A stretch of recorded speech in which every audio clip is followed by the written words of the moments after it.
माझं नाव डॉक्टर दिलीप गरुड. यापूर्वी माझी काही व्याख्यानं, आवाज येतो ना स्पष्ट? हां, मुलगी कुठे गेली? हां हां हां, गेली का मुलगी? तर आवाज वाढला. Hello hello.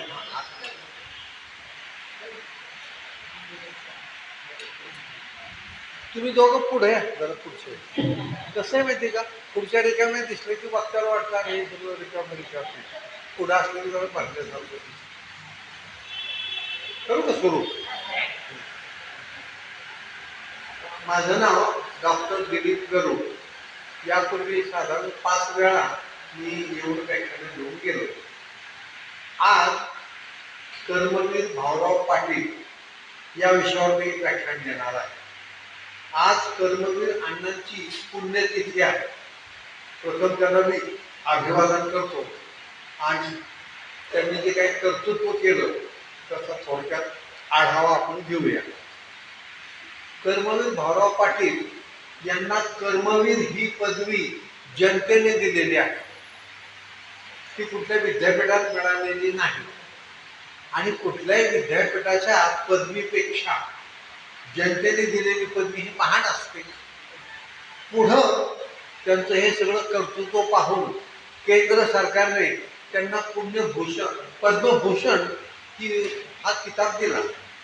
पण त्यांची तब्येत बरी नसल्यामुळं ते दिल्लीला जाऊ शकले नाही त्या पुरस्कार सोहळ्यासाठी.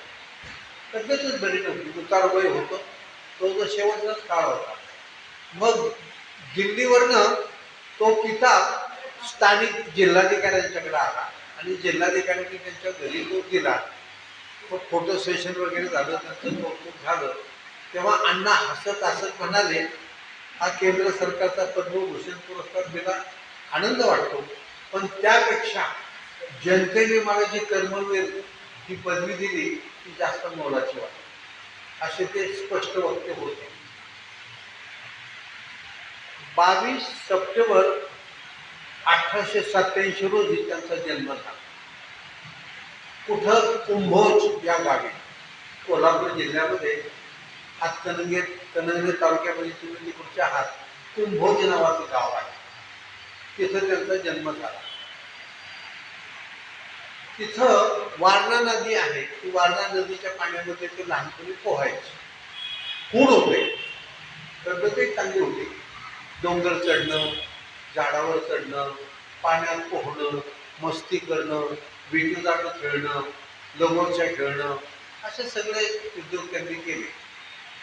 वयाच्या 8व्या वर्षापर्यंत ते त्यांच्या आजोळी होते. आईचं नाव गंगूबाई. आणि जुन्या काळी मामाच्या गावाला राहायला मुलांना फार आवडायचं आणि मामा लोक पण ठेवून घ्यायचे. अलीकडच्या मामांची परिस्थिती अत्यंत क्षीण असल्यामुळं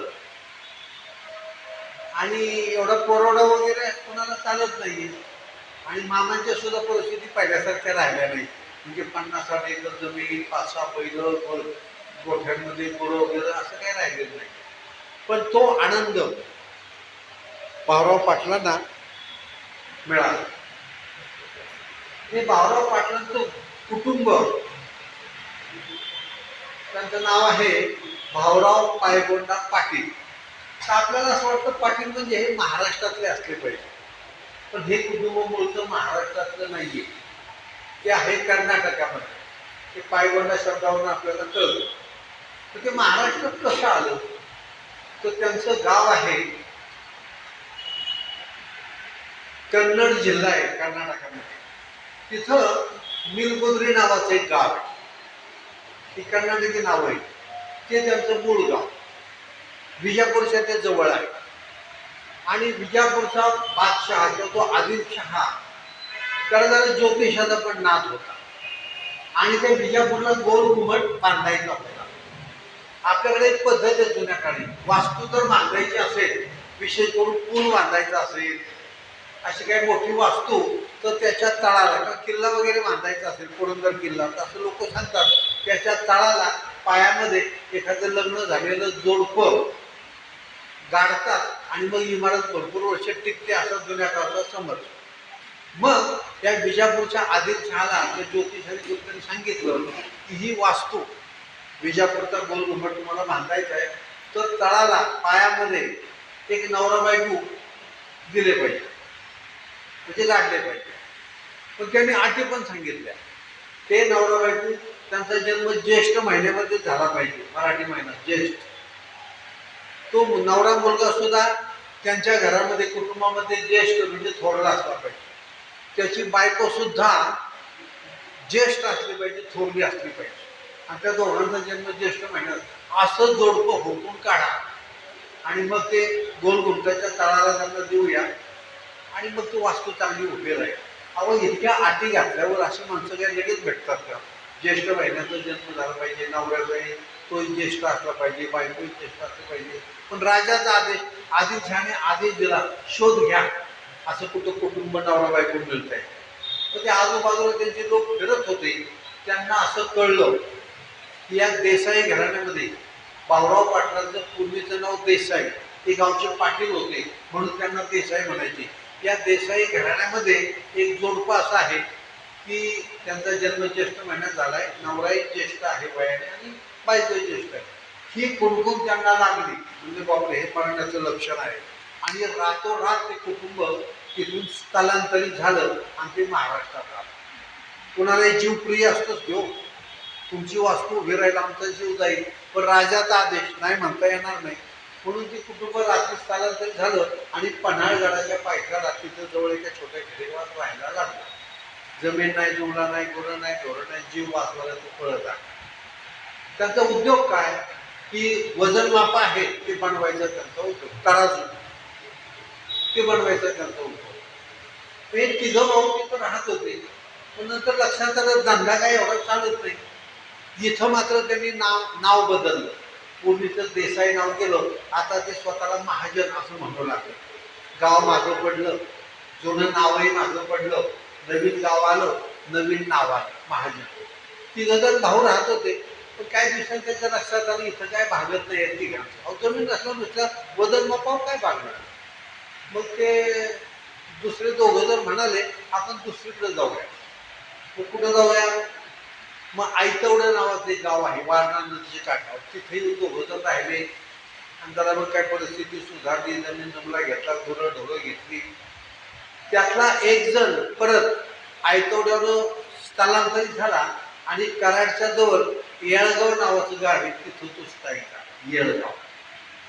आता त्या येळगावच्या पाटलाला मुलबाळ नव्हतं आणि हा तिसरा भाऊ जरा गोड बोलणारा होता. तो त्या पाटलाच्या घरामध्ये संगणमत केलं. मुलबाळ नसल्यामुळे या तिसऱ्या भावाला त्यांनी दत्तक घेतलं आणि त्यांचं नाव दिलं पाटील, म्हणून हे पाटील झाले. म्हणजे मूळचे देसाई, नंतर झाले महाजन, नंतर झाले पाटील. सगळ्यांना वाटतं हे महाराष्ट्रातले मराठा पाटील आहे, पण हे जैन धर्मीय आहे, जैन धर्मीय, पण इथं आडनाव त्यांचं पाटील. तर कर्मवीर भाऊराव पाटलांचे जे आजोबा आहेत देवगोंडा, ते एका मठाचे अधिपती होते आणि तिथे जे काही कार्यकर्ते होते त्याच्यात ते मुख्य होते. त्या मठाला जमीनही भरपूर होती, देणगी भरपूर मिळत असे, अन्नदानाचाही कार्यक्रम होत असे. असं तो छान मठ चाललेला होता. आणि भाऊरावांचे आजोबा देवगोंडा तिथे प्रमुख होते. आणि एकदा काहीतरी कज्जा झाला आणि मग ते सगळेजण बसले, त्याचा निकाल लागला. पण निकाल लिहून काढला आणि भाऊरावांच्या आजोबांना असं म्हणाले, तुम्ही मठाचे मुख्य अधिपती आहात, तर हा जो निकाल लागलाय त्याच्यावर तुम्ही पहिली सही करा आणि बाकीचे आम्ही खाली सह्या करू. आता ते एकदम निरक्षर होते, अडाणी होते, अशिक्षित होते, शाळेत गेले नव्हते, जुन्या काळी शाळाही नव्हती, ते जाते नव्हतं. त्यांना काही शाळेत सही करता येईना. बाकीचे थोडे शिकले असते, थोडी सही येत होती, पण यांना सहीच येईना. त्यांना अपमान वाटला. त्याने आपण मठाच्या अधिपतीसाठी सही करता येत नाही, एवढं मोठं पद आपल्याला दिलंय, एवढी इस्टेट आहे, जमीन जुमला आहे मठाचा, तेवढं कामकाज चालतं, पण सही येत नाही. ते बाकीच्यांना म्हणजे तुम्ही सहाय्य करून घ्या, मी जरा जाऊन येतो. आणि ते जे बाहेर पडले तिथे घरीच आले ऐकवण्याला. त्यांना शिक्षणाचं महत्त्व कळलं. की आपल्याला पद मिळालं तरी शिक्षण नसेल, सही येत नसेल तर त्या पदाला महत्त्व नाही. शिक्षणाचं महत्त्व कळलं. आणि मग ते घरी आले म्हणाले पायगोंडा कुठे गेला त्यांचा मुलगा. ते म्हणजे गेला शेतात काम करायला, तर तोही शाळेत जात होता. म्हणजे त्याला पहिला बोलवून घ्या. मग त्यांना शेतात बोलावून घेतलं आणि ही घडलेली सगळी घटना सांगितली. बाबा, मी त्या नांदणीच्या मठाचा प्रमुख आहे, तिथं कब्जा झाला, त्याचा निकाल लागला, मला सही कर म्हणाले, मला सही करता आली नाही. शिक्षणाचं महत्त्व कळलंय की शेतीराव दे बाजूला, तू शिक. त्या गावात हे कुठे शाळा नव्हती. आणि मग तिथून आयतवड्यापासून 15 मैलांवर त्याचे एक नातेवाईक होते, तिथं शाळा होती. त्या गावाचं नाव आहे सव्वा नाके आष्टे, असं गावाचं नाव आहे. 15 मैल दूर आयतवड्यापासून त्या नातेवाईकांनी त्या पायगोंडांना ठेवलं. जुन्या काळात मुलांची वय फार मोठी असायची. असा काय नियम नाही की 5 वय झालं की लगेच पहिलीत वगैरे.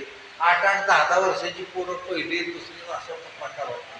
आणि हा पायगोंडा पाटील म्हणजे भाऊरावांचे वडील शिकले, चांगले 7वी पर्यंत शिकले. त्या काळातल्या 7वीच्या परीक्षेला मुलकी परीक्षा असं म्हणायची. मुलकी परीक्षा. आपल्या काळामध्ये जी 7वीची परीक्षा होती त्याला व्हर्नाक्युलर फायनल परीक्षा म्हणायची. बरोबर आहे काय? तुम्ही व्हर्नाक्युलर फायनलच झाला असेल. पण त्याच्या पूर्वीची जी परीक्षा होती त्याला मुलकी परीक्षा. त्या काळामध्ये 7वी शिकला म्हणजे फार शिकला, पण नोकरी लागली. नोकरी मुलकी खात्यामध्येच लागली. म्हणजे हे जमिनीचे व्यवहार वगैरे असतं, म्हणजे आता जे तलाठी, मामलेदार वगैरे त्या खात्यामध्ये त्यांना नोकरी लागली. आणि अनेक ठिकाणी त्यांच्या बदल्या व्हायच्या. त्याच्यामुळे मग 4-6 वर्ष या गावाला, 4-6 वर्ष त्या गावाला, कधी कराडला जावं लागायचे, कधी इस्लामपूरला, कधी विट्याला, अशा सारख्या बदल्या व्हायच्या. त्यामुळे या पोरांची शिक्षणाची थोडी आबाळ झाली. पायगोंडा पाटलाला किती मुलं? एकूण 6 मुलं.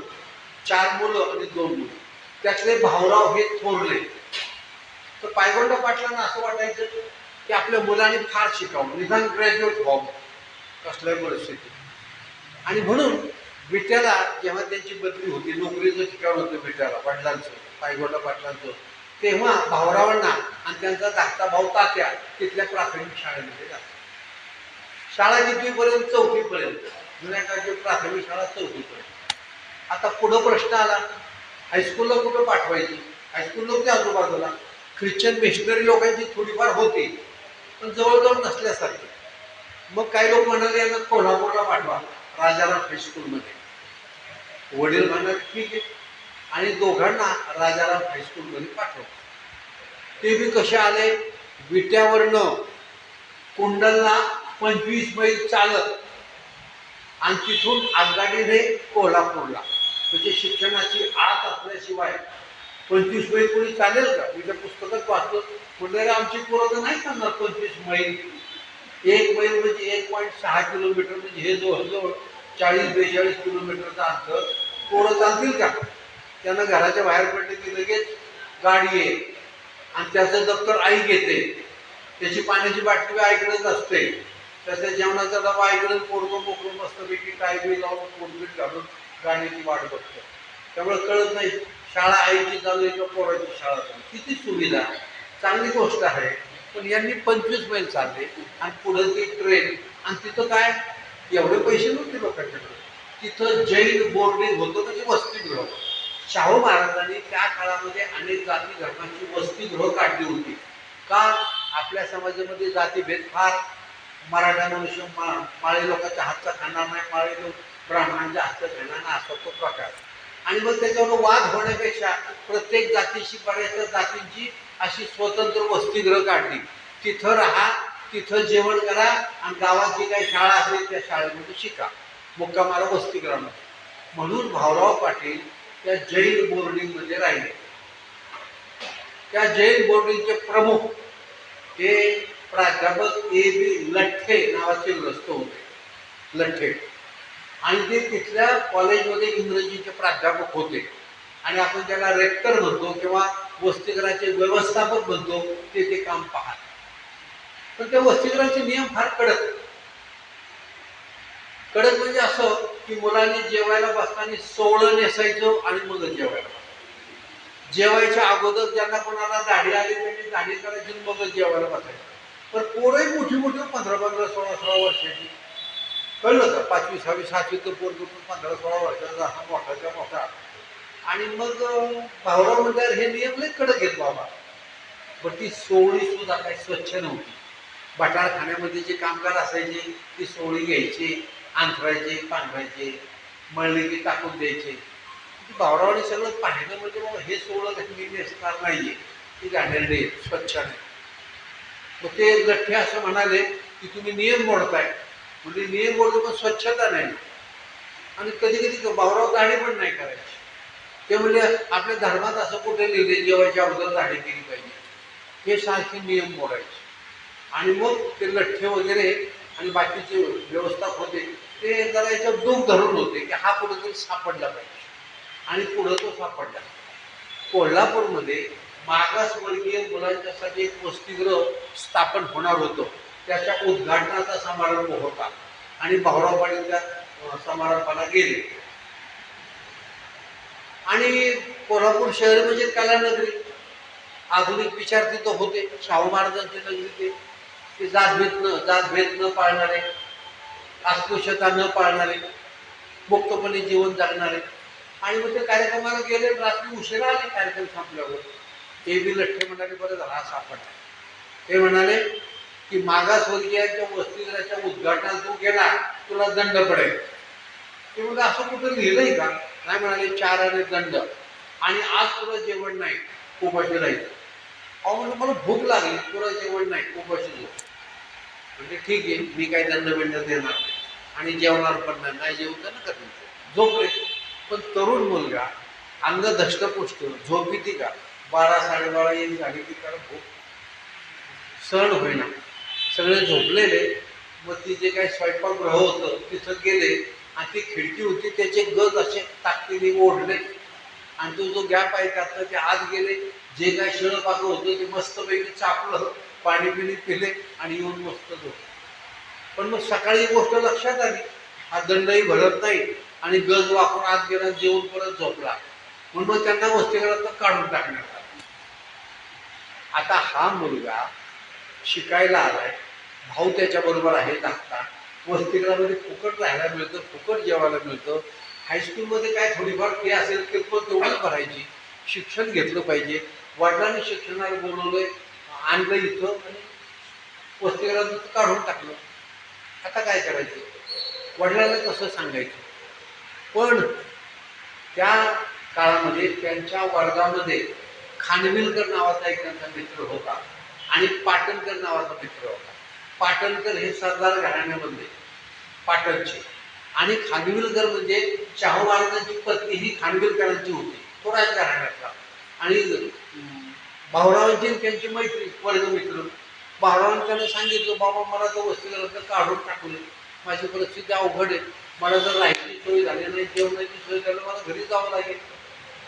मग ते खानविलकर आणि पाटणकर ही राजघराण्याची सरदार घराण्याची मुलं त्यांनी त्यांच्या घरी वरिष्ठांना सांगितलं, याची अडचण सांगितली.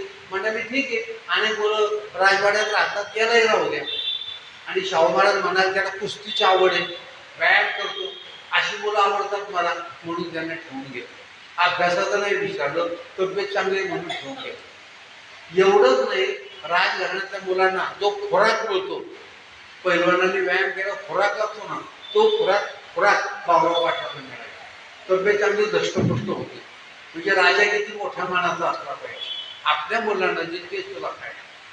आणि त्यांची तब्येत फार चांगली. आणि शाहू महाराज त्यांना काम सांगायचे कधी. आता 8वी-9वीत गेलेला हा मुलगा, तब्येत चांगली होती.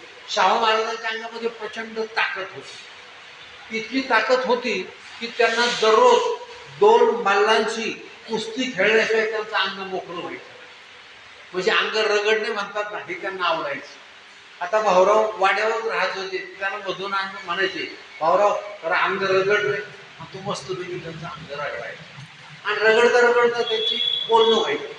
राजाचं अंग रगडायला मिळणं गरीबाच्या मुलाला ही ती भाग्याची गोष्ट. आणि त्यांची चर्चा व्हायची. म्हणजे महात्मा फुलेंचं सत्यशोधक समाज ही जी संस्था काढली होती त्याचं काम काय आहे, ते कसं चालतं, जातीभेद कसा नष्ट झाला पाहिजे, कळलं का? मागासवर्गीयांना आरक्षण का दिलंय, खाजगीमधले जे सेवक आहेत ते मागासवर्गीयामध्ये कसे ठेवले, शिक्षणाचं महत्त्व सगळं सांगितलं. आणि एकदा महाराजांनी अंग रगडता रगडता भाऊरावला विचारलं, भाऊराव अहो तुम्ही आता 10वीत जाणार, 9वी पास होऊन तिथे दोन गेल्यासारखेच आहे, अभ्यास वगैरे कसा काय? भाऊरावांचा अभ्यास आणि मापातच होता. ते अंग रगडता रगडता म्हणाले, महाराज अभ्यासाचं एवढं काही खरं दिसत नाही. म्हणजे अरे राजवाड्यावर राहायची सोय केली, जेवायची सोय केली, अभ्यास करत नाही तू? काही करतो पण एवढं गणित वगैरे मला काही जमत नाही. अरे असं कसं चालेल? तर ते म्हणाले, महाराज काय मला ते भार्गवराव नावाचे गुरुजी आहेत, त्यांना तेवढं सांगा ना तू. काय सांगू? याला जरा वर घ्या म्हणा. ते म्हणजे बरं बरं बघतो. एकदा भार्गवराव गुरुजींना बोलावून घेतलं आणि म्हणाले, अहो आमचा भाऊराव वाड्यावर राहतो, तब्येत चांगली, व्यायाम करतो, पण अभ्यास कसा आहे? ते म्हणाले, काय अभ्यास सांगणार? नाही म्हणाले, असं नका करू, गरीबाचं वरच्या वर्गात घ्या, काय तर करा. तर ते भार्गवराव इतके स्पष्ट गुरुजी ते म्हणाले, हे महाराज एक वेळ तो ज्या बेंचवर बसतो तो बेंच मी पुढच्या वर्गात देईल, पण त्याला पुढच्या वर्गात घेणार. आता जे गुरुजी महाराजांच्या संस्थांमध्ये नोकरी करतायत, पण त्यांचा स्पष्ट वक्तेपणा परखडपणा केली. बरं म्हणाले, ते गणित कसं काय? अहो म्हणजे गणित फार कसं कच्चं आहे, गणितात काय होईल का बघा. म्हणाले, गणितात जर त्याला पास केला तर आमच्या शिक्षक वृंदाचा तो अपमान ठरेल, म्हणून त्याला गणित का. शेवटी भाऊराव 10वीत होते, पण ते नापास झाले. जुन्या काळी 11वी म्हणजे मॅट्रिक, आणि मॅट्रिकला जाताना 10वीतल्या मुलाची कसून परीक्षा घेतली जायची. हा टिकेल का? हे काय टिकलंच नाही, 10वीतच नापास झाले. आणि मग शिक्षण संपलं. म्हणजे आता काय करायचं? मग आले तोपर्यंत वडिलांच्या बरेच ठिकाणी बदल्या होऊन होऊन शेवटी ते गावी आले.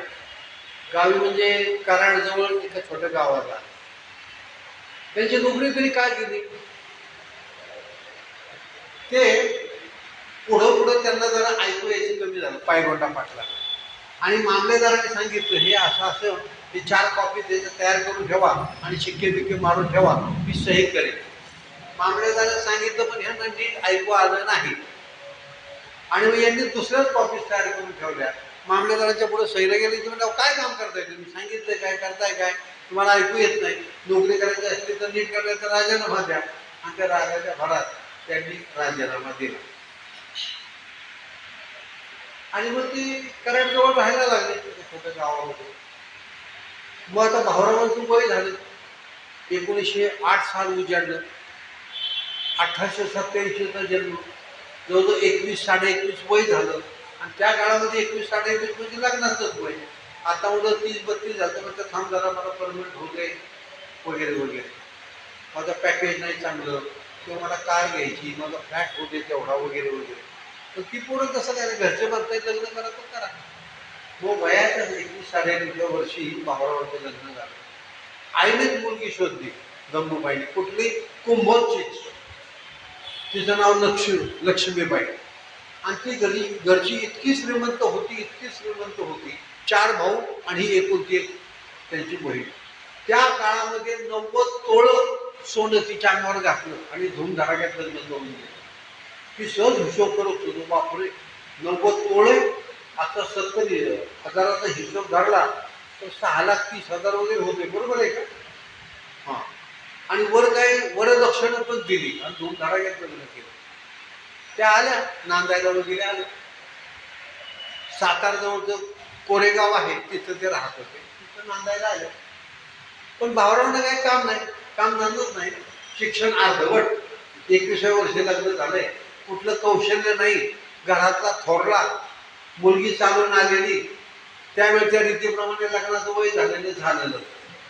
पण वडिलांना वाटायचं यांनी ग्रॅज्युएट व्हावं, हा ग्रॅज्युएट झाला. निदान मॅट्रिक झाला असतं तर कुठं कामधंदा मिळाला असतं, मॅट्रिक आहे. आता लग्न झाले तर ते म्हणजे काहीतरी कामधंदा शोध. पण मग काय कामधंदा शोधणार? तर त्याच्या लक्षात आलं की ते कोल्हापूरला असताना माणिकचंद जव्हेरी नावाचे गृहस्थ त्यांच्या संपर्कात आले. ते मारवाडी आणि फार श्रीमंत होते. म्हणजे त्यांच्या उत्पन्नाचा 25% हिस्सा ते दान धर्म करायचे. काही मौलिक वस्तू असेल तर भावरावांमध्ये ठेवायची. त्यामुळे विश्वास संपादन झाला होता.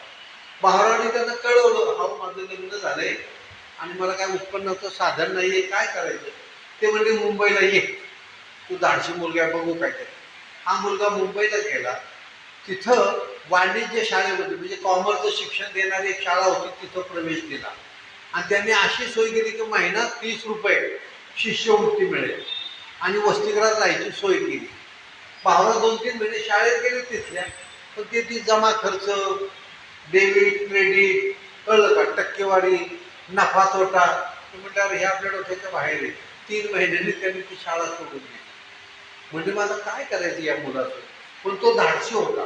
तिथल्या वसतिगृहात राहत असताना एक चोर रात्री आला, हातामध्ये शस्त्र होतं.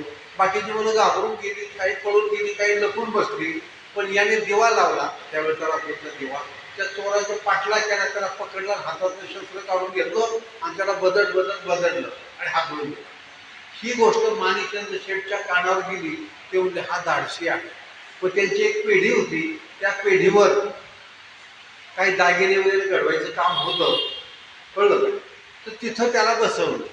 पण यांचं काय त्याच्यात लक्ष नाही एवढं, त्यांना तेही काम आवडलं नाही. शेवटी ते सोडून पुढं तिथं कारेगावला आलं. आता वडील म्हणजे अरे बाप हा मुंबईला गेलो काहीतरी स्थिर होईल, तिथंही नाही स्थिर. घरी आला आणि वडील चिडचिड करायचे. आणि कुठले वडील तसं करणार नाही. लग्न झालंय, याला सांभाळायचं, याच्या बायकोला सांभाळायचं, याचं शिक्षण पूर्ण नाही, त्याला काम धंदा नाही. पण वडील बोलून दाखवत नव्हते. तेवढ्यात त्यांनी काय करतं, पूर्वी दुधगाव नावाचं गाव आहे, तिथं मुलांच्यासाठी एक अभ्यासिका काढली होती काही मुलांनी. आणि तिथं मधवांना नावाची गुरुजी होते. त्यांनी जुन्या काळची गुरुजी फार शिकवायचे, दिवसभर ते शिकवायचे, रात्री कंदील आणला की तिथे शिकवायचे. त्यांना वाटलं ग्रामीण भागातली मुलं इथं राहावी, चांगली शिकावी, म्हणून एक अभ्यासिका काढली दुधगाववर. पुढे त्या अभ्यासिकेला नाव दिलं विद्यार्थी आश्रम. मग मुलं वाढली, गावातली मुलं अभ्यास करायची ना, अभ्यास झाला की घरी झोपायला जायची. पण बाहेर गावची मुलं तिथंच राहायची, तिथंच जेवायची. त्यांची सोय केली होती त्या मधवाला गुरुजींनी. आणि कर्मवीर भाऊराव पाटील त्याच्यात लक्ष घालायचं, म्हणून मधून अजून त्या दूधगावला जायची. तू वडील म्हणले, ह्या लष्कराच्या भाकरी तू कशाला भाजतो, आपलं काहीतरी बघायचं सोडून ते दूधगाव तिथली ती समाजसेवा वगैरे. एकदा एक पाहुणे आले होते इकडे कोरेगावला, आणि पाहुणे जेवायला बसले, अण्णा पण जेवायला बसले, वडील पण जेवायला बसले. लक्ष्मीबाई पत्नी वाढते आहे, सगळेजण जेवतायत. आणि जेवत असताना पाहुण्यांनी सहज विचारलं, काय काय पाहुण्याला फार वाईट खोड असते. जसं पोरानं विचारायचं की तुला जातो, कविता म्हणून दाखव, कळलं का, याचं स्पेलिंग सांग. पोर म्हणतात तर दुसरं काहीतरी, आवडं पैसे द्या, बाकीचं कशाला अभ्यासात आहे टायमाला. तसं त्या पाहुण्याने विषय काढला. पायगोंडा पाटलानं विचारलं, तुमचा मुलगा भाऊराव काय करतो. आता त्यांचं डोकं फिरलं. 2 वर्ष हा पोरगा घरी नाही, तो उद्योग करतो, मुंबईला गेला, अपयशी झाला, ते दुधगावच्या गावाला जातो, सामाजिक काम करतो, कुटुंब चालवत आहे. तर ते म्हणाले, काय मुलगा काय काम करतो. तो म्हणाले, काही काम करत नाही, मस्तपैकी खातो आणि झोपतो, असं मस्त काम चालू आहे त्याचं. त्या लक्ष्मीबाईंचा चेहराच पडला बायको की आपल्या नवऱ्याचा अपमान झाला पाहुण्याचं देखत, की आपला नवरा निष्क्रिय आहे, बिनकामाचा आहे, बिनउत्पन्नाचा आहे, हा काही उपयोगाचा नाही. भावरांना फार रागाला पाहुण्याच्या देखत. त्यांनी कसं तरी जेवण उरकलं. त्या दिवशी संध्याकाळी त्यांनी निश्चय केला की या घरात राहायचं नाही, काहीतरी कमवायचं. पण काय कमवणार, शिक्षण कमी. बायकोला पण सांगितलं नाही. आणि त्या रात्री ते त्या कोरेगाववरनं सातारला चालत आले, 15-16 दिवस रात्री न सांगता. आणि सकाळी मग अगदी फिरत होती गावात, काय करायचं. तर त्याने एक युक्ती सुचली की आपण जरी 10वी झालेलो असलो तरी 10वी म्हणजे काय वाईट नाही, शिकवण्या घेता येईल आपल्याला. ज्याला स्वतःला नीट शिकता आलं नाही तो आता शिकवण्या घेणार. मग एक खोली भाड्याची शोधली आणि एक विधवा बाई होती, त्यांच्या घरी ते राहू लागले. जेवायची सोय, राहायची सोय, तिथं आपली शिकवणी चालू. कोणाची शिकवणी घेतली त्यांनी. जुन्या काळी काही इंग्रज अधिकारी आपल्या इथं येत, प्रशासकीय अधिकारी इंग्रजी. पण प्रशासन चालवण्यासाठी त्यांना इंग्रजी येत होतं, तसं मराठी येणं आवश्यक होतं. मराठी मुलकात राहायचं तर मराठी येत नव्हतं. भाऊराव पाटील एका जिल्हाधिकाऱ्याला सातारमध्ये तिथले मराठी विषय शिकवायला, एका दुसऱ्या सहाय्यक जिल्हाधिकाऱ्याच्या मुलाला संस्कृत शिकवायला. आणि त्याने एका पंडिताकडं सातारमध्ये संस्कृतची स्वतः शिकवणी लावली होती. तिकडे शिकवणी शिकायचे आणि इकडे मुलाला शिकवायचे. हुशार आहे का नाही लोक? आणि हळूहळू मुलं वाढली, त्यांना सगळेजण पाटील गुरुजी म्हणायला लागले. आणि त्याचा क्लास इतका चांगला चालायला लागला, महिन्याला 90 रुपये मिळायचा. तेव्हा क्लार्कचा महिन्याचा पगार 15 रुपये होता. क्लार्कला किती मिळायचे? 15 रुपये. यांना म्हणजे क्लार्कचा 6 पट पगार मिळायला लागला. आणि मस्त त्यांचं 3 वर्ष छानपैकी शिकवणी चालली. बायकोला मग तिथं आणलं सातारला, स्वतंत्र कुटुंब केलं. वडिलांना वाटलं बरं बाबा पोरगं स्वतःच्या पायावर उभा राहिला. छान चाललं होतं. त्या दुधगावला कधीमध्ये जाऊन यायची, समाजकार्याची आवड, तरी मदत देऊन यायची. की मुलांना काय शैक्षणिक साहित्य द्यायची, अन्नधान्याला मदत करायची, कपड्याला मदत करायची, द्यायची, कारण उत्पन्न बरं होतं. पण कधी कधी तुम्हाला सांगतो, आपली इच्छा नसताना सुद्धा आपल्या आयुष्यामध्ये अनपेक्षितपणे अशी संकट येतात. काही कारण नाही, म्हणजे नाही, ध्यानी नाही. आणि भाऊरावांच्या जीवनामध्ये कोल्हापूरचं डांबर प्रकरण नावाचं एक प्रकरण इच्छा नसताना, ध्यानीमन नसताना येऊन गेलं.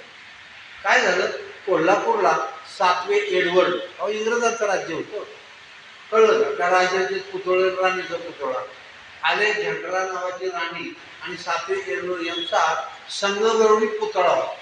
आणि त्या पुतळ्याला रात्री कुणीतरी डांबर फासलं. कुणी उद्योग केला माहिती नाही. आणि मग इंग्रज अधिकाऱ्यांना राग आला, आमची सत्ता आणि आमच्या राजाला डांबर फासलंय. व शाहू महाराजांना ते सांगितले, तुमच्या संस्थानामध्ये असं घडतंच कसं? तुमचे पोलीस काय करतात? शोध घ्या आणि जो कोणी गुन्हेगार असेल त्याला पकडा. त्याला पकडण्यासाठी त्या काळातले 5,000 रुपयाचं बक्षीस लावलं. एवढे रक्कम. आणि मग शोध सुरू झाला. तर या कोल्हापूरमध्ये शाहू महाराजांच्या संस्थांमध्ये जे काही अधिकारी लोक होते, त्यांच्यामध्ये पण 2 गट होते. एक पुरोगामी विचारसरणीचा गट आणि एक परंपरावादी विचारसरणीचा गट. पुरोगामी विचारसरणीच्या गटामध्ये प्राध्यापक A.B. लठ्ठे नावाचे प्राध्यापक होते. गावाच्या कॉलेजमध्ये इंग्रजी शिकवायचे, शेक्सपियर वगैरे सगळा पाठ त्यांचा. शाहू महाराजांना ते आवडायचे, कारण आधुनिक विचारसरणीचे होते. आणि दुसऱ्या बाजूला परंपरा विचारसरणीचे काही लोक होते. त्याच्यामध्ये नेटवे शास्त्री नावाचे एक संस्कृतचे पंडित होते, नेटवे शास्त्री. पण या नेटवे शास्त्रींना या लठ्ठ्यांचा फार राग आहे. कारण दरबार भरला की लठ्ठ्यांना जास्त मान मिळायचा आणि यांना मान मिळायचा नाही. माणसाचा स्वभाव दोष कसा असतो पहा. हे संस्कृतचे पंडित, ते इंग्रजीचे अभ्यासू प्राध्यापक, पण दोघे एकमेकावर आतून जाळायचे. ते लठ्ठ्यांना असं वाटायचं, या नेटव्यांना असं वाटायचं की या लठ्ठ्यांची प्रतिष्ठा कमी झाली पाहिजे, यांच्यावर काहीतरी बालंट आणलं पाहिजे. आणि ही संधी त्यांनी शोधली की त्या पुतळ्याला डांबर फासलंय ना, तर ते लठ्ठ्यांच्यावर प्रकरण शेकवायचं. मग त्यांनी काही लोक हाताशी धरली आणि लठ्ठ्यांच्या घरामध्ये डांबराचा डबा म्हणा, काही रंग द्यायचा ब्रश म्हणा, असं ठेवायचं आणि पोलिसांची झडती करायला लावायची आणि त्यांना दोषी ठरवायचं. असं ठरवलं त्या नेटवे शास्त्रींनी. आणि ही गोष्ट तिथले जे दिवाण आहेत, दिवाण सबनीस, यांना ती कुलकूल लागली. त्यांनी लठ्ठ्यांना सांगितलं, तुमच्या विरुद्ध कट सुचतोय, पकडले जाल, तुरुंगात जाल, सावध राहा. आणि लठ्ठे मग तिथून जे सटकले ते बेळगावला गेले, म्हणजे संस्थानाच्या हद्दीच्या बाहेर गेले, म्हणजे तुमचे नियम काय लागणार नाही. तरी पण त्या नेटवे शास्त्रीच्या डोक्यामध्ये सारखा केला बरोबर आहे. काही दिवस ते तिथं राहिले, परत आले, तर काय करावं, लठ्ठ्यांना पकडायचे. मग त्यांच्या लक्षात आलं की कर्मवीर भाऊराव पाटलांना या लठ्ठ्यांनी वस्तीला तो बाहेर हाकललं होतं. आणि मग त्यांच्या मनामध्ये राग असेल, मग त्यांचा उपयोग करू की यांनीच हे डांबर फासलं, यांनी साक्ष द्यायची भाऊराव पाटलांनी आणि यांना तुरुंगवास घडेल. तेवढं लोक किती वाईट बोलते. आणि म्हणून मग या नेटवे शास्त्रींनी भाऊराव पाटील इकडे होते सातारला, त्यांच्याशी कॉन्टॅक्ट केला, म्हणजे संबंध प्रस्थापित केला, संपर्क साधला आणि म्हणाले इकडे या कोल्हापूर. त्यांना काय कल्पना कशाला बोलून घेतली. आणि त्या नेटवे शास्त्रींनी त्यांची प्रेस होती, खाली प्रेस होती, वर राहायची जागा होती, तिथं भाऊरावांना बोलावून घेतलं, सांगितलं, हे लठ्ठे तुमच्या विरोधी आहेत, तुम्हाला वसतिगृहात हाकललं, तुमचं शिक्षण मध्येच खंडित झालं असतं, शाहू महाराजांनी आश्रय दिला, तुम्ही एक काम करायचं, जे डांबर फासलंय ना तुम्ही फक्त साक्ष द्यायची, आम्ही आरोप करू की हो हो यांनी ते केलं डांबर फासलं. तर भाऊराव म्हणाले मग मी काय हे करणार. एकेकाळी मी वसतिगृहात राहिलोय, ते माझे गुरु आहेत, त्यांनी वसतिगृहाचे नियम मला सांगितले, मी नियम तोडले, त्यांना जे वाटलं त्यांनी शिक्षा दिली, आता माझ्या डोक्यात काय नाही, मी असं करणार. ते नीटवे शास्त्राला राग आला, अरे म्हणजे ऐकत नाही हा मुलगा. बरोबर म्हणाले, ठीक आहे झोपा, बघू सकाळ. आणि ही गोष्ट घडलेली भाऊराव पाटलांनी एक पत्र लिहिलं ना आपल्या मित्रांना कळवली, त्याच कुदळी. आणि बघ मला इथं आणलंय सातारावरनं कोल्हापूरला, मला दम देत आहेत आणि मला असा आरोप करायला लागतंय, ते पत्र पाठवलं कुदळे नावाच्या आपल्या एका मित्राला. ते झोपून गेले. पण नीटवे शास्त्राने परत डाव टाकला. पहाटे ती प्रेस पेटून दिली. सकाळी लोक म्हणाले अरे आग लागली आग लागली. भाऊराव खडबडून जागे झाले, खाली आले तर सांगितलं तुम्हीच प्रेस पेटवली आणि तिथं माझे 2000 रुपये ते गेले ते तुम्हीच चोरले. हा दुसरा आला आणि त्यांना अटक केली. आणि मग इतकी शिक्षा दिली म्हणजे पोलिसांनी हाड माग, खरं बोल, खरं सांग, तूच पेटवले का नाही प्रेस, 2000 घेतले का नाही, कुठेही पैसे. त्यांना ती शिक्षा इतकी त्रासदायक वाटली, त्यांनी आत्महत्याच करायचा प्रयत्न केला. तिथे एक विहीर होती, ते विहिरीत उडी टाकली, पण विहिरीत गाळ होता, पाणी नव्हतं, ते वाचले लोकांनी गाळातून बाहेर. ते म्हणजे मग मला जगायचंच नाही. काय माझ्यावर अन्याय चालू आहे, मी अहो शिकवण्या घेतोय, माझं कुटुंब चालवते, मला इथं बोलवलंय. मग त्यांनी काय केलं, काचा कुठल्या त्या काचा खाल्ल्या आणि त्याच्यावर राखेल प्यायला. पण राखेल प्यायल्यामुळे उलट्या झाल्या, त्या काचा बाहेर पडल्या. तरी त्या नीटवे शास्त्रीचं काही समाधान व्हायना. त्यांनी कोणा सातारला संपर्क साधला आणि गणपत मान नावाचा माणूस त्याला बोलावून घेतलं, सांग की हे डांबरचं जे प्रकरण आहे ते भाऊराव पाटलांनी डांबर फासलो म्हणून. आणि म्हणजे मी पाहिलं नाही, तुम्ही माझ्या कसं हे करायसारखं नाही. म्हणजे तू आरोप कर, तुला पैसे देऊ, 5000चं बक्षीस आहे. म्हणजे माझ्या मुलाला गणपत मान म्हणाला, की जरी जातीचा मान असलो तरी माझ्या मुलाला पाटील मास्तरनी सातारला शिकवलंय, हे पाप मी करणार नाही, मी साक्ष देणार. पण त्यांना 6 महिने हे पोलिसांचं कंप्लेंट करून इतका छळ केला. पायगोंड पाटील म्हणजे मुलाला कसं सोडवायचं. पण त्यांना कळलं की त्या कुदळ्यांना पत्र पाठवलं होतं, ते कुदळ्यांच्या घरी गेले आणि असं काय भाऊराव पत्र पाठवलं. हो म्हणजे पाठवलं की हे माझ्यावर दमदारी करतायत, माझ्यावर सांगतायत की तू साक्ष दे. मग ते पत्र घेऊन ते कोल्हापूरच्या जिल्हाधिकाऱ्यांना, कलेक्टरला भेटले. बघा म्हणजे विनाकारण आरोप करतायत. आणि त्या पत्राच्या आधारे भाऊराव सुटले. तुमच्याही लक्षात येईल, कधी कधी आपल्या गाडीमध्ये नसताना असं बालट देतो आणि कुठल्या तरी चक्रव्यूहामध्ये आपण सापडतो. आणि मग त्यातून ते सुटले. पण काय झालं, दरम्यानच्या काळामध्ये बदनाम झाले, शिकवण्या बंद पडल्या, सातारला शिकवण्या चालेना. आता काय करावं म्हणाले. एकदा गडी विस्कळीत झाली की विस्कळीत होते. 6-7 महिने त्याच्यात गेले. मग ते किर्लोस्कर वाड्याला आले. तिथं ओगले काच कारखाना होता. ते ओगले त्यांचे वर्गमित्र होते. म्हणजे आणि बघ मला कोल्हापूरला बोलवलं, मला बदनाम करण्यात आलं, मला हाणमार करण्यात आली, मी आत्महत्येचा प्रयत्न केला, माझ्या शिकवण्या बंद पडल्या, बायकोला पण वाटतं मीच त्या आरोपी आहे का काय, लोक माझ्याकडे वाईट नजरेने पाहतात.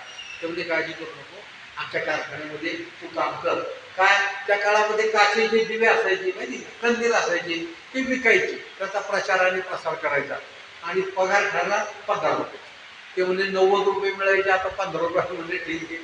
त्यांनी काम चालू केलं. पण लक्ष्मणराव किर्लोस्करांच्या लक्षात आलं की हा मुलगा चांगला आहे, म्हणजे मालाची प्रसिद्धी चांगला करतो, धंदा वाढतो, नफा होतोय. आणि म्हणून मग लक्ष्मणराव किर्लोस्कर म्हणाले ओगल्यांना, तो भाऊराव पाटील चांगला आहे, तरुण किती हिंडतो फिरतो, सगळ्या भारतामध्ये तुमच्या मालाचा प्रचार झाला, तो आमच्याकडे द्या. मग ते नातेसंबंधाचे होते ओगले आणि किर्लोस्कर, म्हणजे ठीक आहे. म्हणून भाऊराव किर्लोस्करांच्याकडे आले. ते लोखंडी नांगर बनवायचे. पण शेतकऱ्यांना सांगायचे लोखंडी नांगर घ्या, तिथं त्यांचा पगार वाढला. असे दिवस बरेच चालले. पण तरी त्यांच्या मनामध्ये जरा सामाजिक कामाचं वगैरे चाललेलं होतं. तर मग दरम्यानच्या काळामध्ये कराडच्या जवळ काले नावाचं गाव आहे, काले. त्या काल्यामध्ये एक परिषद भरली. म्हणजे महात्मा ज्योतिराव फुलेंची चळवळ चालू केली, सत्यशोधक समाज, त्याची ती परिषद होती. आणि दिनकरराव जवळकर पुण्याचे, भाई माधवराव बागल अशी मोठी मोठी माणसं त्या सभेला जमली आणि त्यांनी एक ठराव केला काय की मुलांच्या शिक्षणासाठी रयत शिक्षण संस्था स्थापन करावी.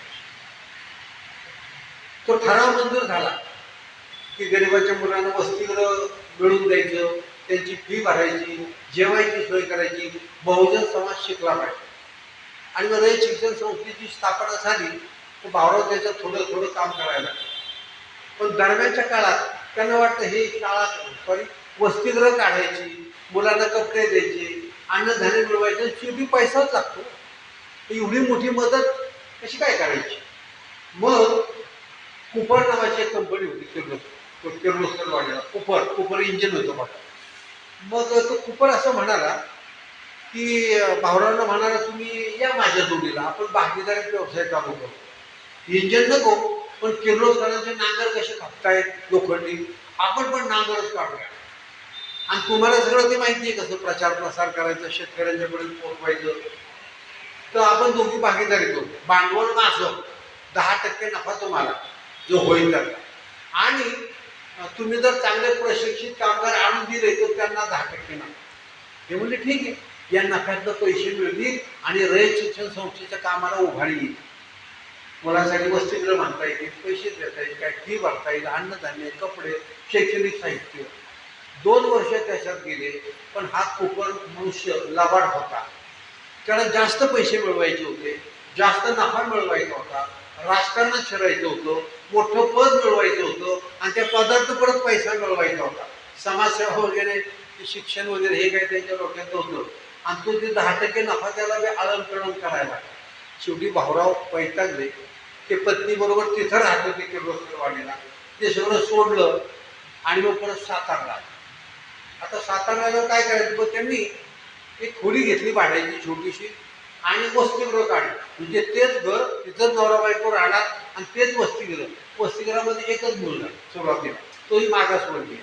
त्याची राहायची, जेवायची सोय करायची आणि कुठं ख्रिश्चन लोकांची शाळा असेल मिशनरी तिथं त्याला पाठवायची.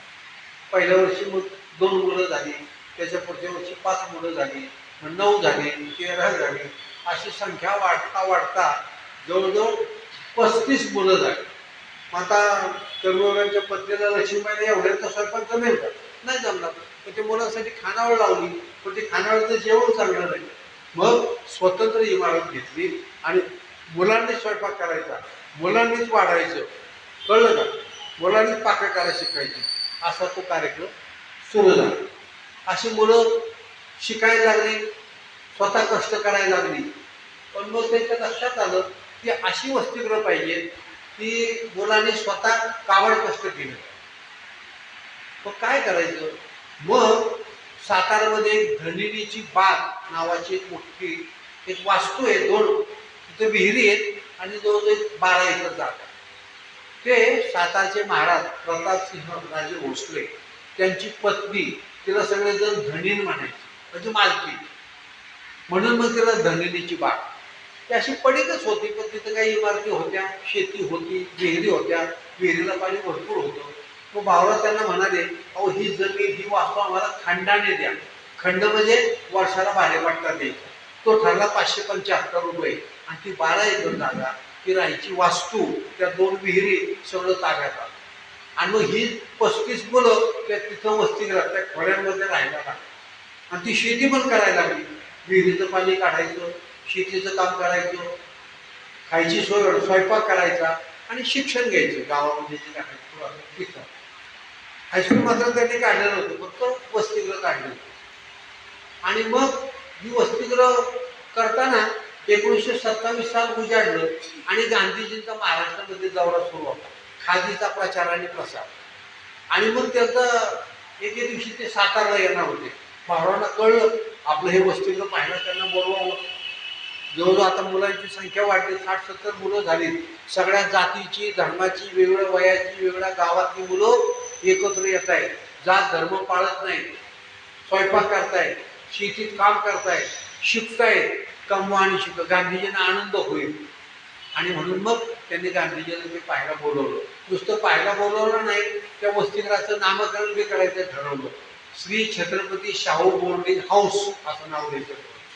गांधीजी आले ते वसतिगृह पाहिलं आणि ते म्हणले अरे तिथं जातीभेद पाळला जात नाही, अस्पृश्यता पाळली जात नाही, मुलं एकत्र स्वयंपाक करतात, एकत्र शिकतात, एकत्र राहतात, एकत्र अभ्यास करतात. आता अभिनव प्रयोग आहे. मी म्हणाले साबरमतीला आश्रम काढला पण मला सुद्धा हा प्रयोग यशस्वी करता आला असं गांधी म्हणाले. तर गांधी हिंदीतनं बोलत होते. सहज हसता हसता म्हणाले शाहू महाराज बोर्डिंग नाव दिले तुम्ही, छत्रपतीने किती पैसे दिले? तो भावराव म्हणाले पैसे काय नाही दिले, उन्होंने हमें बडा दिल दिया, मोठं मन मला दिलं असं भावरावांनी उत्तर दिलं. पण गांधीजींनी संतोष व्यक्त केला की अशा प्रकारचे प्रयोग देशात व्हायला पाहिजे. मग गांधीजी निघून गेले पुढे त्यांच्या दौऱ्यावर. मग अनेक लोकांनी 1928 साली डॉक्टर बाबासाहेब आंबेडकरांनी सुद्धा भेट दिली. त्याने आपण जाती अंत व्हायला पाहिजे म्हणतो, पण त्याचा प्रत्यक्ष प्रयोग, प्रत्यक्ष कृती तिथं होते. 1928 साली आंबेडकरांनी भेट दिली, ते सगळं वसतिगृह पाहिलं, मुलं कशी राहतात, कशी स्वयंपाक करतात, कशी शेतात काम करतात आणि संतोष व्यक्त केला. शेरामध्ये शेरा दिला आणि जाताना 25 रुपये त्या संस्थेला भेट दिली आंबेडकर. 1933 साली बडोदा नरेश त्यांनी सुद्धा ते सातारला आले होते. त्यांचा तिथं मोठा सत्कार होता मराठा समाजातर्फे. तर भाऊराव म्हणाले आले तर आमच्या वसतिगृहाला पण भेट द्या. श्री छत्रपती शाहू बोर्डिंग हाऊस होता, ते आले. पण त्यांना हा प्रयोग फार आवडला. तर त्यांनाही जातीभेद आवडत नव्हता, अस्पृश्यता आवडत नव्हती, प्राथमिक शिक्षण मुलांनी घेतलं पाहिजे. त्यांनी त्यांच्या संस्थांमध्ये असे प्रयोग केले होते. मग तेही खुश झाले आणि 10 मिनिटासाठी म्हणून आलेले जवळजवळ 1.5 तास थांबले आणि ते सगळं पाहिलं.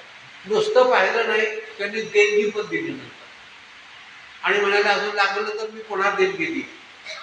या बडोदा नरेशांनी पुण्यातल्या विठ्ठलरामजी शिंदे यांना शिक्षण घेण्यासाठी, इंग्लंडमध्ये शिक्षण घेण्यासाठी पण आर्थिक मदत केली. डॉक्टर बाबासाहेब आंबेडकरांना सुद्धा अमेरिकेमध्ये शिक्षण द्यायला त्यांनी मदत केली आणि भाऊरावांच्या शिक्षण संस्थेला सुद्धा आर्थिक मदत केली. एवढंच नाही, बडोदा नरेशांचं जे हिरक महोत्सव होता कार्यक्रम बडोद्याला, तर भाऊराव आपल्या काही मित्रांच्या बरोबर गेले. महात्मा ज्योतिराव फुलेंची व्याख्यानं बडोदा नरेशांनी बडोद्याला आयोजित केली. म्हणजे राजा सुद्धा किती उदार मतवादी होता. असे अनेक लोक, संत गाडगे महाराज सुद्धा भेट द्यायचे आणि ते असं म्हणायचे, भाऊराव तुम्ही मला जर अगोदर भेटला असता तर मी हे देवळं बांधणं, नदीला घाट बांधणं, धर्मशाळा बांधणं या उद्योगात पडलो नसतो. मी मुलांसाठी वसतिगृह आणि शाळाच काढल्या असत्या. शिक्षणाचं महत्त्व मला माहिती आहे, कारण मी शिक्षण शिकू शकलो नाही. माझ्या मामाला एक सावकार फसवत होता. मी जेव्हा त्या सावकाराला मारला तेव्हा तो शेतातून पळून गेला. पण शिक्षणाचं महत्त्व फार आहे ते गाडगे बाबांना कळलं. 1948 साली गांधीजींची हत्या झाली आणि मग जाळपोळ झाली, तुम्हाला सगळ्यांना माहिती आहे. आणि मग कर्मवीर भाऊराव पाटलांचं आणि त्यावेळेचे मुंबई राज्याचे मुख्यमंत्री बाळासाहेब थेट यांची थोडीशी शाब्दिक चकमक झाली आणि बाळासाहेब म्हणाले यांची रयत शिक्षण संस्था पुढं काय केलं, कर्मवीर भाऊराव पाटलांनी मराठी शाळा काढल्या 575, नंतर BEd कॉलेज काढली, पुढे BEd कॉलेज काढली, हायस्कूल्स काढली आणि शिवाजी महाविद्यालय सुद्धा काढलं, श्री शिवाजी महाराज. पण मग ह्याला अनुदान मिळायचं सरकारचं ना, तर त्यांनी अनुदानच बंद करून टाकलं. अनुदान बंद केलं, शिक्षकांचे पगार, इमारतीचं भाडं, ते शैक्षणिक साहित्य, खेळाचं साहित्य आणणार कुठून? आणि मग भाऊरावांची जरा अडचण झाली. पण संत गाडगे महाराज, आंबेडकर मध्ये पडले. आंबेडकर तेव्हा दिल्लीच्या मंत्रिमंडळात होते. त्यांनी खेळांना सांगितलं की शाळेचं अनुदान चालू करत कसं करू नका. संत गाडगे महाराज तर पुण्यामधल्या सर्किट हाऊसमध्ये विश्रामगृहामध्ये मुंबई राज्याचे मुख्यमंत्री आले होते, तर गाडगे महाराज भेटायला गेले. आता गाडगे महाराजांना तेव्हा फार मान होता. मुख्यमंत्री म्हणाले या या या बसा. बाबा काय काम काढलं? बाबा त्यांच्या वऱ्हाडी भाषेत म्हणाले, गरीबाच्या पाठीवर मारावं, पोटावर मारू नये. काय काय झालं काय? अहो म्हणजे ती गरीबाची लेकरं शिकताय, त्या भाऊरावांची शाळा काढल्या, त्याचा अनुदान कशा काही बंद केलं ते चालू करा. मग समाजातनं दबाव अनेक लोकांचा आला. किंबहुना गोपाळ कृष्ण गोखले हे केंद्रीय विधिमंडळात होते, त्यांनी तिथेही ठराव केला ते अनुदान चालू करा, असा दबाव आला आणि त्यांनी ते अनुदान चालू केलं. सुरुवातीला वसतिगृह काढली, पण मराठी शाळा काढायचं तर अनुदान लागतो आणि संस्थेला मान्यता मला 1935ला मिळाली आणि थोडंसं आर्थिक सहाय्य, पण तेवढ्याने काय भागणार नव्हतं, कारण सरकारकडे बी पैसा नव्हता. आपण मग म्हणतो प्राथमिक शिक्षण सक्तीचं दिलं पाहिजे, मोफत दिलं पाहिजे, मुलांना वसतिगृहात राहायला जेवण दिलं पाहिजे, राहायची सोय केली पाहिजे, पण शेवटी पैशाचा प्रश्न येतो.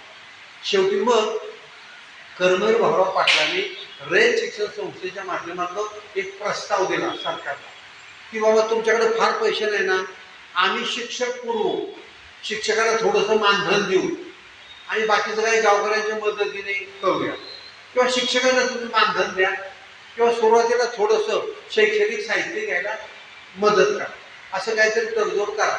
मग ते बाळासाहेब थेट तयार झाले आणि मग भाऊराव पाटलांनी संबंध गावागावात फिरून 300 ठिकाणी सभा घेतल्या आणि म्हणाले अरे शेतीमध्ये काम करताय, उद्योगधंदा करताय चांगले, पण पोरांना शिकवा. म्हणून गावागावातल्या लोकांनी ठराव करून सरकारकडे पाठवा, आम्हाला शाळा पाहिजे, आम्हाला मराठी शाळा पाहिजे, असे बरेच ठराव केले आणि सरकारने ती योजना मान्य केली. म्हणून मग एखाद्या गावाला जर शाळा द्यायची असेल तर कर्मवीर भाऊराव पाटलांच्या रयत शिक्षण संस्थेतर्फे एक शिक्षक पाठवला जायचा. त्याचा काय जो पगार असेल ते रयत शिक्षण संस्था द्यायची. पण शाळा सुरू करायला सुरुवातीला 80 रुपये सरकार द्यायचे, म्हणजे कपाटे घ्या, खडू घ्या, डस्टर घ्या, रजिस्टर घ्या, खोलीच्या भाड्याला पैसे घ्या, शैक्षणिक साहित्य घ्या. असं झालं सरकारची मदत आणि कर्मवीर भाऊराव पाटलांची रयत शिक्षण संस्था याच्या माध्यमातून गावागावातून शाळा सुरू झाल्या. पण त्यांनी सांगितलं आम्ही शिक्षक पाठवू, त्याला थोडंसं मानधन देऊ, पण त्या शिक्षकाची राहायची सोय गावाने करायची, शिक्षकाची जेवायची सोय गावाने करायची. ही गोष्ट खरी आहे. गाव म्हणजे ठीक आहे, एका माणसाला काय लागते राहायला जेवायला, गावाने जेवायची राहायची सोय करायची. भाऊराव पाटलांच्या संस्थेने थोडंसं मानधन द्यायचं, सरकारने 80 रुपये देऊन ती शाळा चालू करायची. असे 575 मराठी शाळा भाऊरावांनी सुरू केल्या. आता या शाळेमध्ये शिक्षकांना ट्रेनिंग दिलं पाहिजे ना, आता जे आपण D.Ed B.Ed म्हणतो. भाऊराव म्हणाले आम्ही अध्यापक विद्यालय सुरू करू, कळलं, आम्हाला परवानगी द्या. सरकार म्हणालं परवानगी देऊ, पण त्या प्राध्यापकांचे पगार तुम्ही द्यायची आणि ही पोरं D.Ed वगैरे त्या शिक्षण घेतल्यावर तुम्ही त्यांनी यांना नोकरी द्या, नोकरी द्या, नोकरीची जबाबदारी तुमची. भाऊराव म्हणाले ठीक आहे, असे अध्यापक विद्यालय काढले. तर लोक म्हणाले अरे प्राथमिक शाळा निघाल्या, अध्यापक विद्यालय निघाली, वसतिगृह निघाली, पण हायस्कूलचं शिक्षण पाहिजे. मग जागी हायस्कूल पण निघाले. पण भाऊराव म्हणाले असं हायस्कूल पाहिजे, मुलं तिथंच वसतिगृहात राहतील, तिथंच जेवण करतील, तिथल्या शेतीमध्ये काम करतील आणि तिथल्याच शाळेमध्ये जातील. त्यांना कष्टाची सवय पाहिजे, नुसतं पुस्तकी शिक्षण कामाचं नाही, श्रमाचं शिक्षण दिलं पाहिजे. त्यातून भाऊरावांची कमवाणी शिका योजना अस्तित्वात आहे. असा हा जुन्या काळातला 10वी शिकलेला मनुष्य, मॅट्रिक सुद्धा पास नाहीये, ग्रॅज्युएट सुद्धा नाहीये, MPhil PhD नाहीये, पण आतली गुणमी ती बहुजनांची पोरं शिकली पाहिजे म्हणून एवढा त्यांनी उपद्रव केला. म्हणजे तुम्हाला जर समाजसेवा करायची असेल तर एवढं शिक्षण पाहिजे अशी काय अट आहे का? नाही. तुम्ही राजघराण्याचा जन्म घेतला पाहिजे अशी काय अट आहे का? तुम्ही जमीनदाराचा मुलगा पाहिजे किंवा राजघराण्याचा मुलगा पाहिजे अशी काही अट नाही. आंतरीचा जेव्हा जर पेटला असेल, समाजाबद्दल जर तुम्हाला जिव्हाळा असेल, कळकळ असेल, तुम्ही तुमच्या पद्धतीने समाजसेवा करू शकता. आणि म्हणून मग एकदा असं ठरलं, शेवटचं एक 5 मिनिटात सांगतो की सातारला छत्रपती शिवाजी महाविद्यालय कॉलेज सुरू करायचं ठरलं. आणि मग कॉलेज सुरू करायचं तर फक्त मुंबई विद्यापीठ होतं, पुणे विद्यापीठ पण नव्हतं. आणि कॉलेज सुरू करायला 25,000 रुपये भरायला लागत होते तेव्हा कॉलेजला मान्यता. त्या काळातले 25,000 साधी गोष्ट नाही, पण बऱ्याच लोकांनी आर्थिक सहाय्य केलं, कॉलेज सुरू झालं. पण आता इमारती बांधल्या पाहिजे ना, जागा मिळाली, मान्यता मिळाली, पैसे भरले, पण कॉलेजला इमारती पाहिजे, मुलं बसणार कुठं? इमारतीचं काम सुरू झालं तर काही लोकांनी देणग्या दिल्या. पण एका गृहस्थाला असं लक्षात आलं की भाऊराव अडचणीत आहेत, त्यांना पैशाची गरज.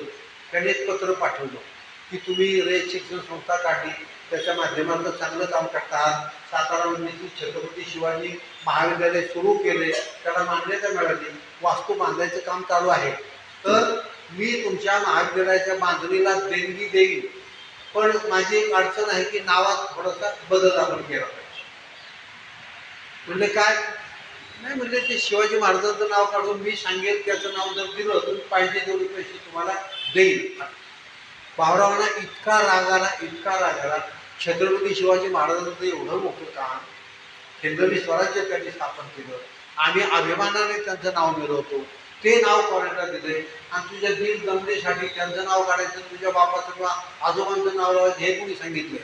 भाऊरावांनी उत्तर दिलं, एक वेळ मी माझ्या बापाचं नाव बदलेल पण छत्रपती शिवाजी महाराजांचं नाव तिथून काढणार नाही, तुझे पैसे मला नको. हा जो स्वाभिमान आहे ना, हे कुठल्या पुस्तकात ही माणसं शिकली? ही समाज जीवनामधून शिकली. म्हणून सगळं शिक्षण पुस्तकातून मिळतं असं नाहीये. समाजामध्ये मिसवा, समाज समजून घ्या, समाजाचे सुखदुःख वेदना समजून घ्या. समाज जर वाचला तर तुमच्या पण अंतरीचा दिवा पेटेल आणि तुम्हाला काय करायची मुलगी मिळेल. पुढे भाऊरावांना पद्मभूषणही मिळाला. पुणे विद्यापीठाने डिलीट दिली. तब्येत बरी नव्हती पण विद्यापीठाचीच माणसं त्यांना डिलीट द्यायला गेली. दवाखान्यामध्ये ससून हॉस्पिटलला ॲडमिट झाले. 2 वेळा अटॅक आला होता ना. तर रँगलर परांजपे जे पूर्वी फर्ग्युसनचे प्राचार्य होते ते विद्यापीठाचे कुलगुरू झाले. जसं महाजनी तिथं आले आणि दोघांनी एकाने आपला गाऊन त्यांना घातला आणि ती डिलीट पदवी दिली. त्या गाऊनकडे, काळ्या गाऊनकडे पाहून पावरा आजारी होते, हसले आणि म्हणाले, जो 10वी पास आहे, 10वी पर्यंत शिकलाय, तो आज विद्यापीठाचा डॉक्टरेट झाला, कळलं का? मग त्यांना म्हणजे खरं सांगू का, मी जरी डॉक्टरेट झालो होतो, केंद्र सरकारने पद्मभूषण दिलं असलं तरी सुद्धा माझ्या जनतेने मला जी कर्मवीर पदवी दिली तीच मला फार आवडते. पुढे त्याची तब्येत बिघडली आणि 9 मे, आज 9 मे आहे, 1959 रोजी त्यांचं देहावसन झालं. 72 वर्षाचं त्यांचं आयुष्य मिळालं. त्यांनी दाढी राखली होती. त्यांच्या संस्थेचं जे सिंबॉल आहे ते वडाचं झाड आहे आणि ते म्हणायचे, वडाच्या झाडाला जेवढ्या पारंब्या आहेत, माझ्या दाढीला जेवढे केस आहेत तेवढ्या शाळा या महाराष्ट्रामध्ये विकाडल्या. ही जिद्द त्यांच्याकडे होती. अशा महान पुरुषाला, कर्मवीरांना मी अभिवादन करतो आणि थांबतो. जय हिंद, जय भारत, जय जगत, धन्यवाद.